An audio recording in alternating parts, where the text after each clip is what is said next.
Welcome to another InWheelTime podcast.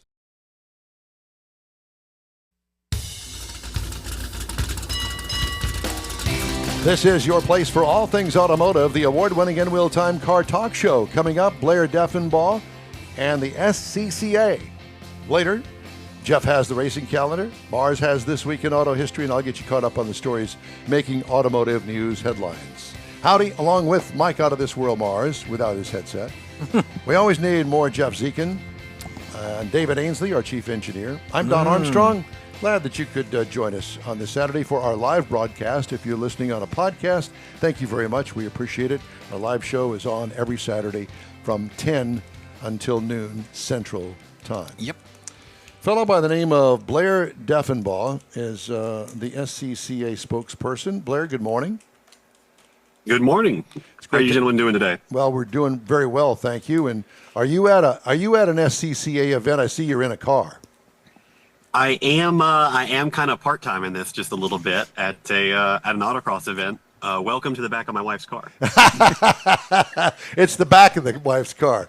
Huh. Yeah. Well, so the back seat has another purpose at this point in life. There you go. That's not what I was thinking. It's going to work. It works well for a lot of things. We're about to find out what else it works. There you go. That's it. So, now I'm a Corvette guy. Now I don't know as if I've ever been to an SCCA event with the Corvette, which certainly not the current one. But, there are events for Corvettes only, but I have to tell you that the SCCA events are pretty attractive to me because now I can see other people that really like to get out there and race through the cones for time without banging up my car and ruining my car.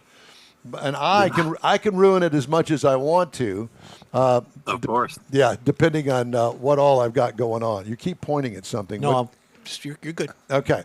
I have to tell you, I'm attracted to it, but I don't know too many people that are in SCCA locally, and I know that they are. But there seems to be some sort of a disjoint here when it comes to promoting, advertising SCCA events. So, where are you currently? Currently, I'm in Sylva, North Carolina. I live near Asheville. Okay. SCCA is actually based in Topeka, Kansas, though. Okay. And and you're in NASCAR country, and I assume that you do some NASCAR events once in a while, maybe a road trip there or something. I like to keep my motorsports interest spread pretty wide, even though I do work for SCCA. But at SCCA as a club, we don't do any oval track or anything like that. Right. We're doing all sorts of road racing, all sorts of autocrossing as well. You know what we do. Yeah. Yes, and that there are some road racing events that are actual at designated road racing tracks. Like that, there's one that's south of Houston here that's very popular for road racing. Popular. Yeah, and you're probably familiar with it. Oh yeah, absolutely. Yeah, MSR Houston is a good. That's a wonderful racetrack. Right, but you also do parking lot events. We do. We do. Well, I don't. Gymkhanas, yeah. Watch out now. Yeah, I mean there are different names for them, but for me they're a parking lot event. But I don't want to make it sound like it's something less than what it really is, because that's my first event was a parking lot event through the cones, and let me tell you something. It could be very challenging. Depends on how it's set up. Autocross is a beautiful place to start. I always say speed is low and confidence is high. And so when you're running around those cones, a Corvette is going to be doing, most sort of regional style courses. You're going to be doing 60 miles an hour, maybe topped out. But boy, howdy, let me tell you, that car is on edge and it's fun to drive. It really is. Autocross is a beautiful way to get started driving. And you're really thankful for the course workers because you knock down more cones than you leave up, at least at the beginning. That's right. Yeah. Well, I try to keep that from happening, but you're right. It does happen from time to time. It does happen. And the one that I started with was a first gear only course. And that's a great place to start because you're not. You're throwing that car around. Yeah, you don't have to worry about shifting it because you're not going to get it up that high of speed. But it's a timed event, so you're out there by yourself. Yeah, SCCA has, not to get too spokesperson-y, which, by the way, don't tell my boss you called me that, because I don't know if that's part of my job description or not. But we have a little over 2,000 events a year, from California to you guys to the East Coast where I am. We've got anything from, I mean, that's kind of the beauty of the thing, is if you want to get started in competition timed driving, autocross is a beautiful place to start. If you want to go on track, not against the clock, we've got Track Night in America. If you want to go on track against the clock, we've got a great time trials program that runs, nationally. SCCA has all sorts of places to get started. We even have, I'm interested to know if you guys know what road rally is. We have a road rally program as well. I know you're going to tell us about the road rally program, aren't you? Yeah, I can tell you about whatever you want.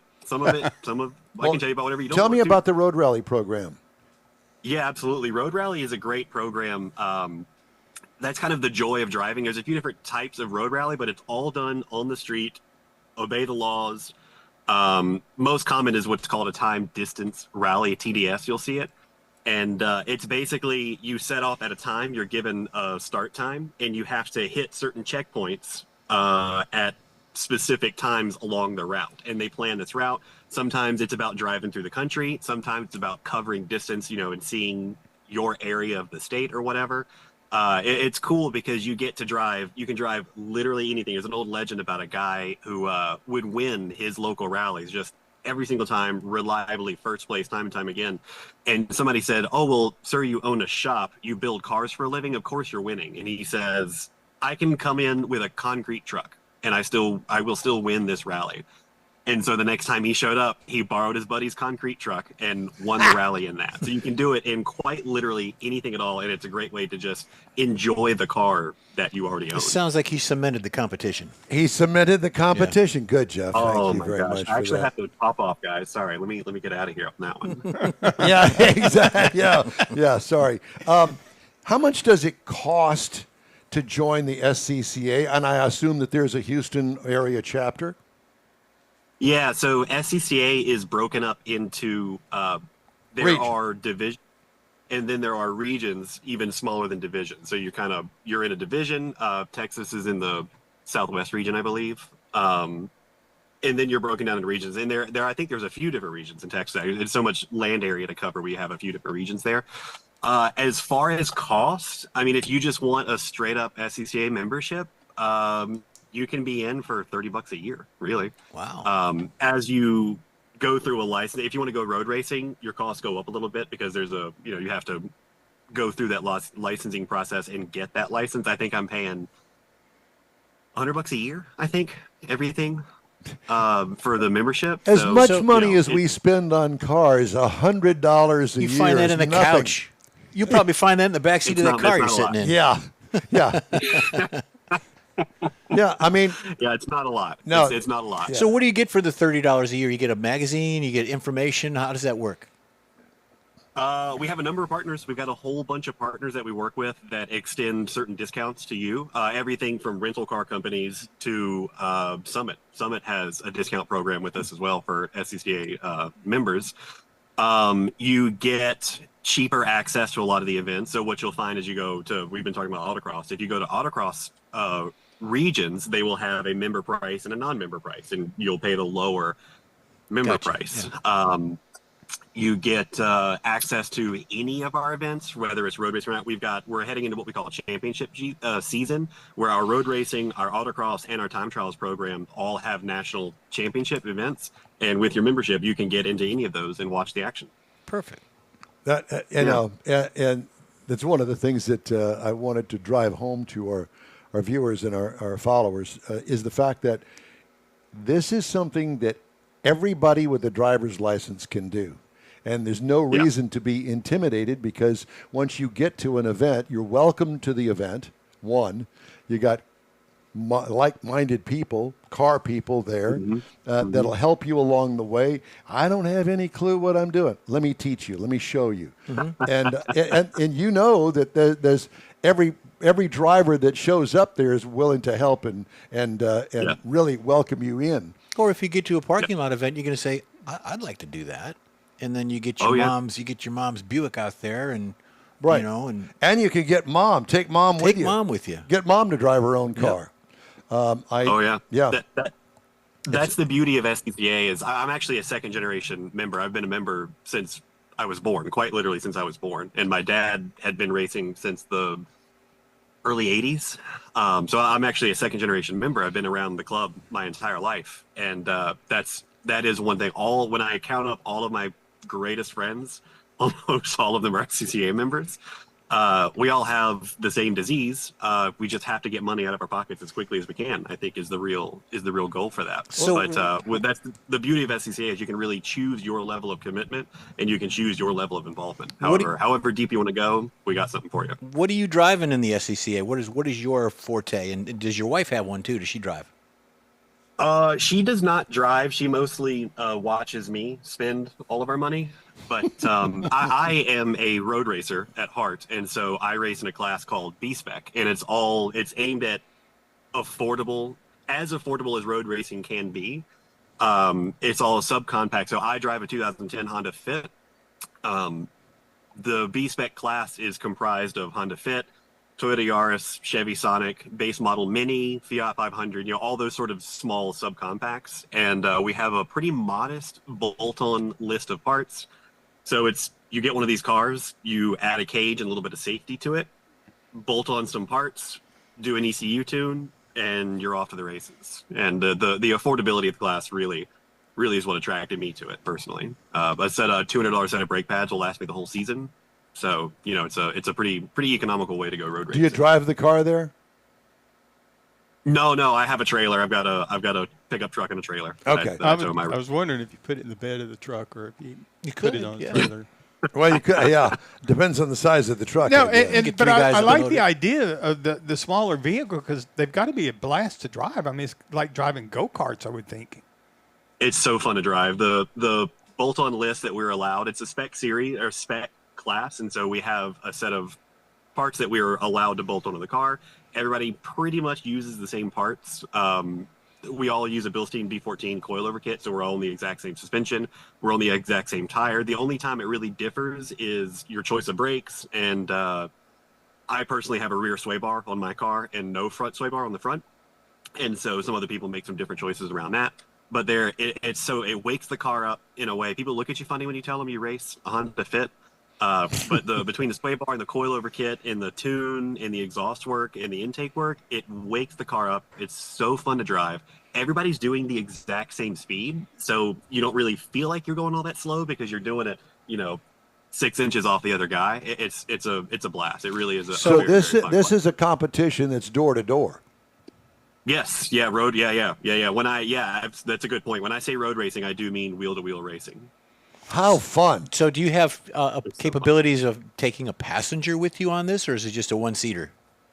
Not in this. Not in road racing. There are we do have programs where you can have passengers, but in wheel-to-wheel racing, I'm going to call it risk is enough that we do not allow passengers. So on the parking lot runs, do you have a teacher or somebody to guide you through, telling you how to drive the car, like an instructor in the beginning?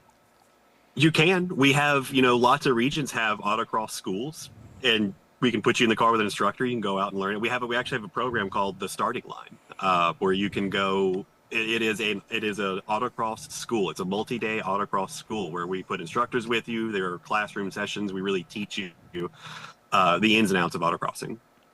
And cool. and is there a fee for that? No, it's just an entry fee. Most autocrosses are, I don't know, between $30 and $100 probably. Yeah.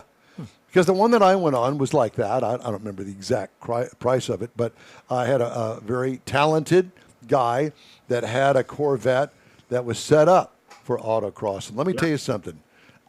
He spared no expense. I mean, you look underneath the car and the suspension work is amazing. And you're going, I don't have that kind of money. You don't have to. Obviously, he was in a different class when it came down to the timed event. But it was an eye-opener with him sitting next to me and teaching me where to make the exits of the turns, how to make the apex, all of the things that go into getting through the course quicker without knocking down half the cones. It's incredible. We call them aliens when they are proper. When you go to our championship event for solo is autocross, is coming up in Lincoln, Nebraska in September. I think I get on a plane in 2 weeks now, something like that. There are people out there who make a car do something. I've doing this all my life. Even I cannot believe some of the stuff that they're doing, and we call them aliens because the way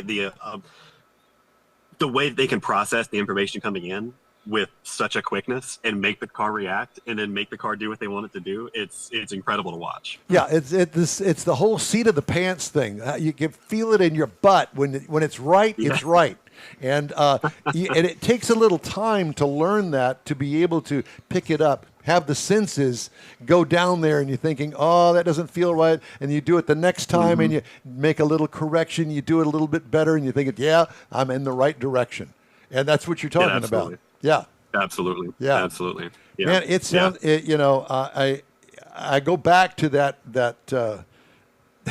parking lot race, for lack of a better term, and I go back to that. I'll never forget it.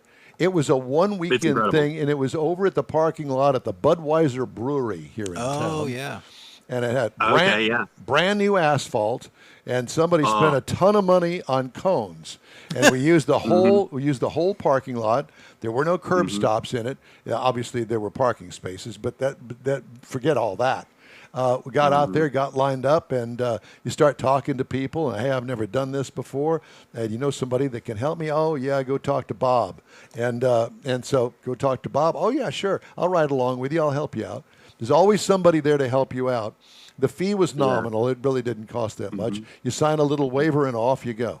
Had a blast. Yeah. An absolute blast. It's so much fun, and that's why I say autocross is such a good way to get started, because the commitment level is super low.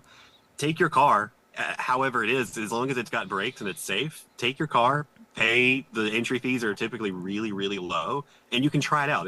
Oftentimes you can enter a single day event. So if you don't want to commit your entire weekend to it, go out there for a Saturday. Go out there for a Sunday. We have regions who are starting to have events in half-day formats as well. So if you have Sunday morning but you don't have Sunday afternoon, you can go and do it. You can check it out, and you can learn a lot about yourself. You can learn a lot about your car.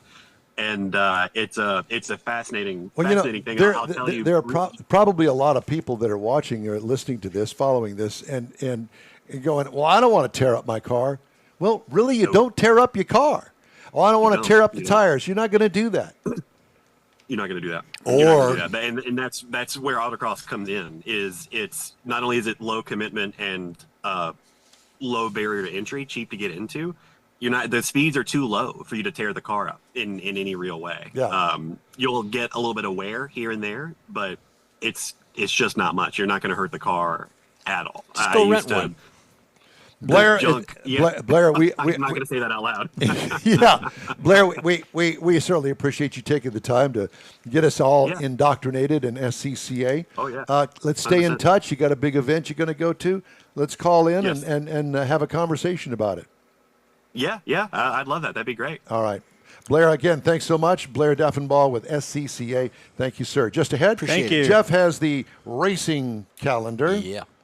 And Mars has This Week in Auto History, and I'll bring you some of the stories making headlines this week in the automotive world. The InWheelTime Car Talk Show is back in just a flash. The Tex-Mex dining experience is defined by Lupi Tortilla, your destination for Texas's best beef fajitas and frozen margaritas. Since 1983, Lupi Tortilla has served authentic and time-tested recipes made with the freshest ingredients. Atmosphere is part of the award-winning experience at Lupi Tortilla, all developed in a little house near Highway 6 and I-10 in West Houston. Visit any of the Lupi Tortillas and you'll see the same attention to detail in each and every location. Start your Lupi experience with queso flammeado and guacamole, along with a classic frozen margarita. Dine on famous Lupi beef and chicken fajitas, or pepper shrimp brochette, or a fish or vegetarian entree, and finish with a scrumptious flan for dessert. Find Lupi Tortilla in Houston, College Station, Beaumont, Austin, San Antonio, and Dallas-Fort Worth. There's a Texas location near you. The recipes are authentic and time-tested.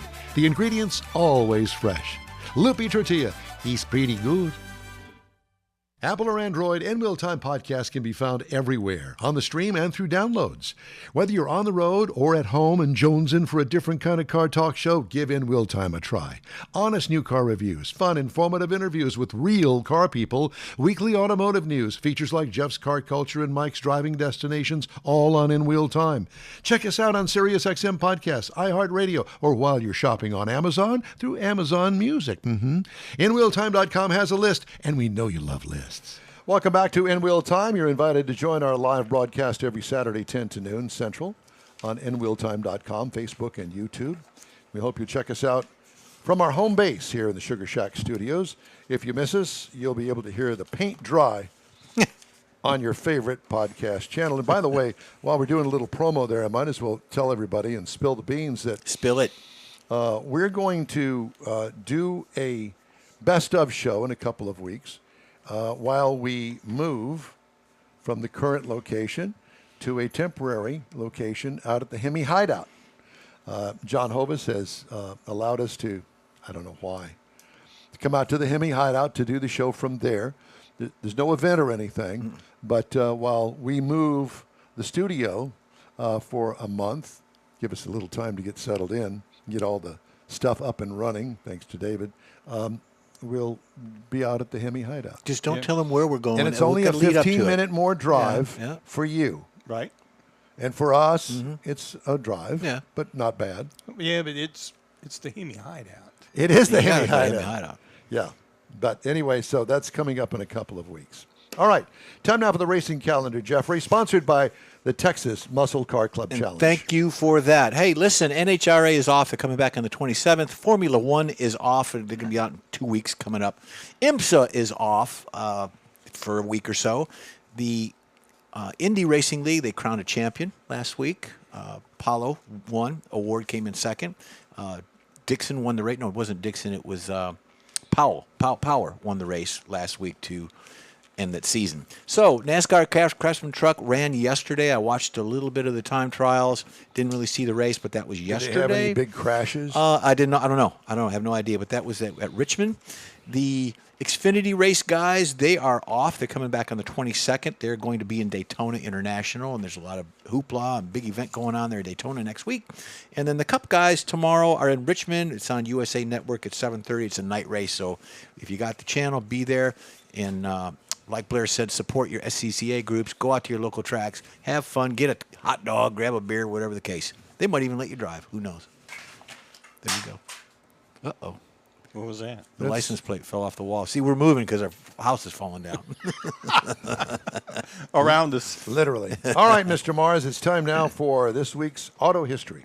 This week in auto history, found several little informational things that seemed interesting. For example, in 1897, I remember it well. the Automobile Club of Great Britain and Ireland, I think you remember number one, was founded and established as one of the earliest auto advocacy organizations. It later became the Royal Automobile Club and kind of set a precedent for related social, legislative engagements worldwide, like auto clubs get involved with supporting the automotive industry in clubs just like we were talking about.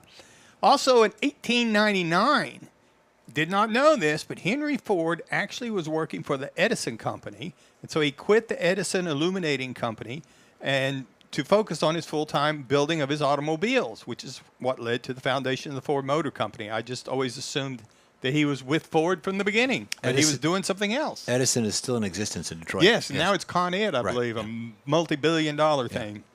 Also, 1902, this blew my mind, the birth of Felix Wankel.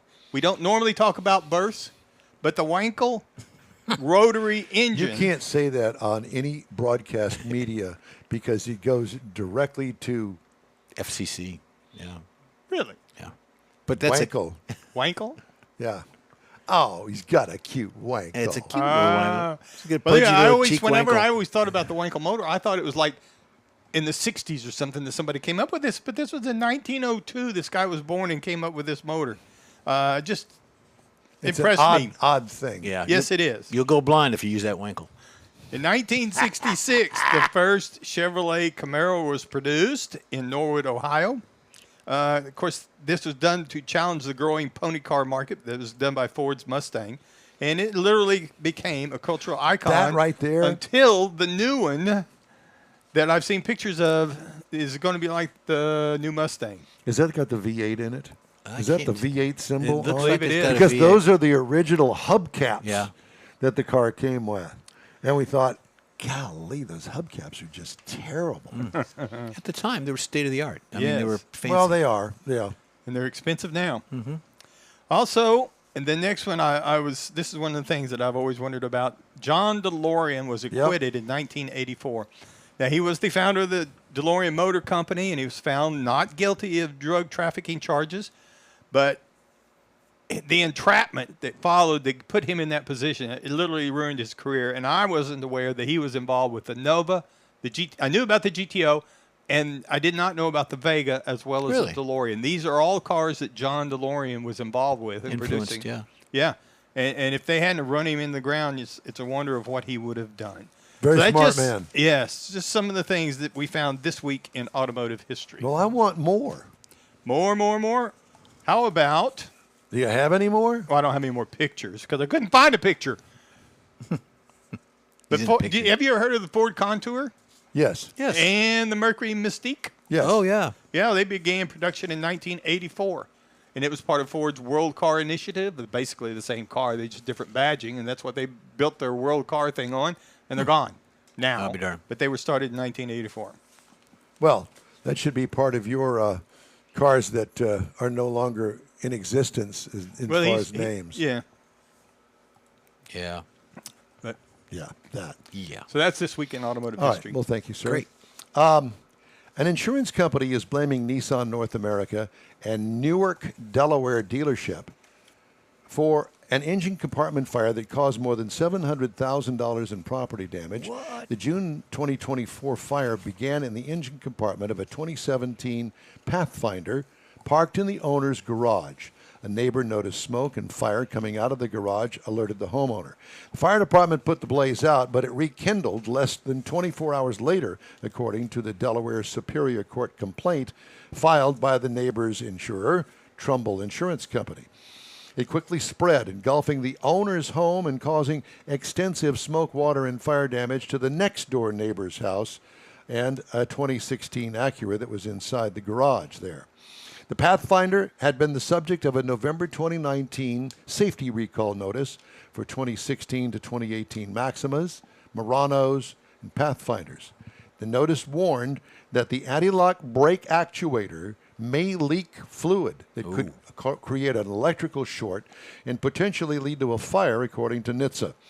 The owner took their Pathfinder to Nissan Sheridan, which, quote, informed them the required parts were unavailable.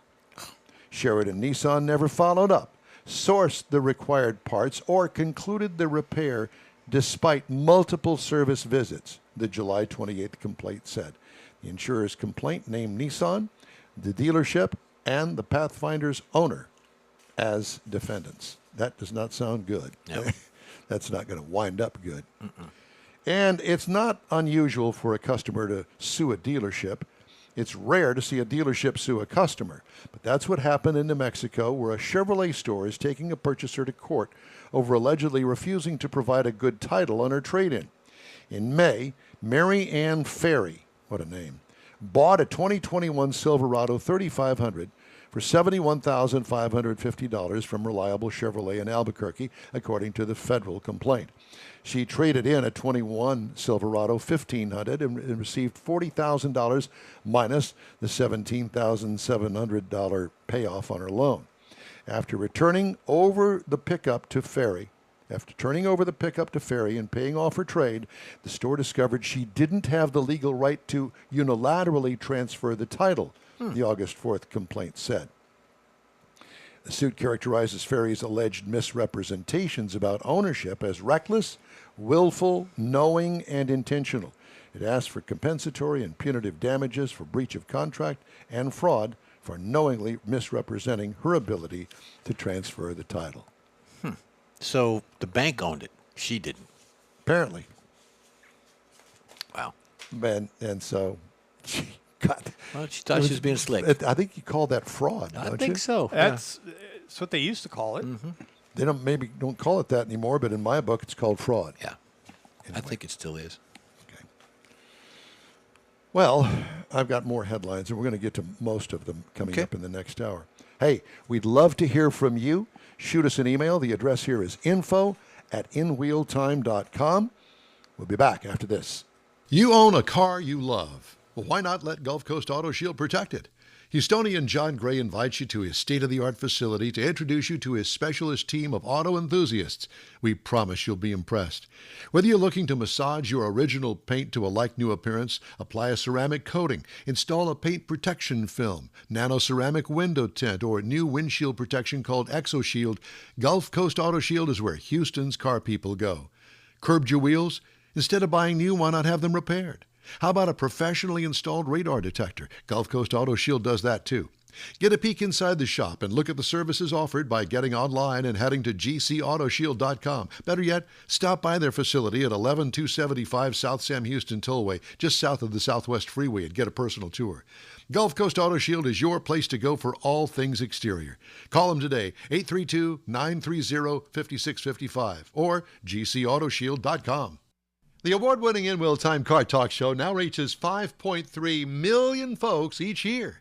Check us out on InWheelTime.com, the Odyssey radio app, YouTube, Facebook, and just about every other entertainment source out there, including our live broadcast every Saturday, 10 to noon Central Time. The InWheelTime Car Talk Show has informative automotive guest interviews, new car reviews, along with popular features including Jeff's Car Culture, the latest new cars, cruise-ins, and racing dates. It's InWheelTime.com. Join us. That's it for this podcast episode of the InWheelTime Car Show. I'm Don Armstrong, inviting you to join us for our live show every Saturday morning on Facebook, YouTube, Twitch, and our InWheelTime.com website. Podcasts are available on Apple Podcasts, Spotify, Stitcher, iHeart Podcast, Podcast Addict, TuneIn, Pandora, and Amazon Music. Keep listening, and we'll see you soon.